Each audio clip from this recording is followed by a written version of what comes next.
Welcome to this week's Weekly Must-Dos. Today is January 16th, and Friday will be January 19th. Hopefully you had a relaxing 3-day weekend. This week we will have 3 analysis practices due, 4, 5, and 6, and we'll have 2 class discussions, and on Friday we'll have a 3-question quiz.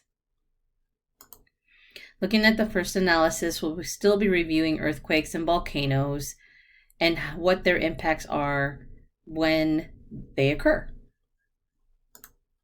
So you'll be reading this. You can work independently or with groups, whatever you prefer, and taking notes on this, on what you're reading.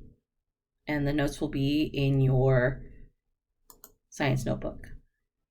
And then when we go into the class discussion about modeling volcanic eruptions, mainly we'll be focusing on how models like these help us understand what happens during a volcanic eruption. Now, I know coming from elementary, you might have discussed this in pretty in depth about the core's magma of the earth, how that works its way up, explodes, and the different types of rocks. So I don't know if you have received the appropriate background to understand the different levels of rocks that we have. I was pretty shocked when I found out that many people didn't know the water cycle. That's why we did notes on the water cycle, quick and in a hurry.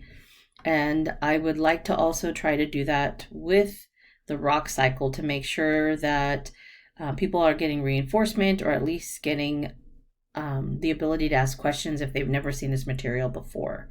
Because it's really hard to be successful with understanding why volcanoes do what they do and why we shouldn't be burying nuclear waste near them if we don't really understand the complexity of what's beneath us, between us and the core of the earth. So we're going to watch this in class. We're going to discuss it. And then analysis 5 would actually be watching a short video, which goes a little bit more in depth of the rock cycle.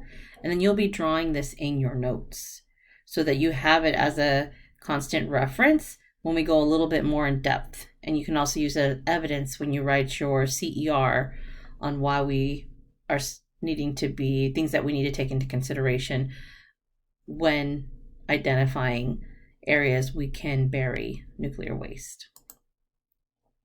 And then class discussion for Thursday is going to be on mapping locations where there are earthquakes and volcanoes, and why is it that in the middle of Nevada there aren't any earthquakes or volcanoes? Well, it has to do with the way our Earth is put together, and really specifically about plate tectonics. And I know that you should have received this in elementary, but I also have a sneaky suspicion that many of you might not have received this information. So we're going to review it really quickly, give you some of these words for you to be able to understand. I'm trying to make it as basic as possible to not lose so much time.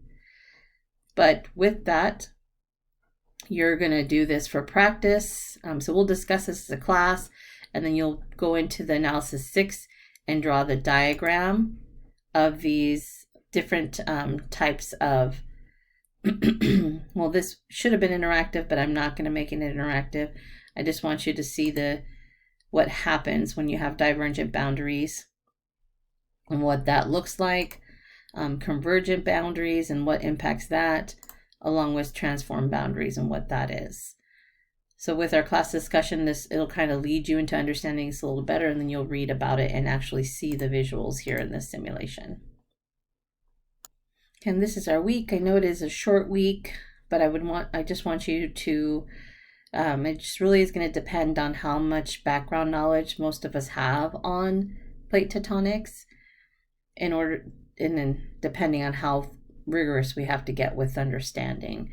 So please be patient with our journey this week, because it is really unknown where everybody's knowledge is on this specific subject and how deep we can initially go.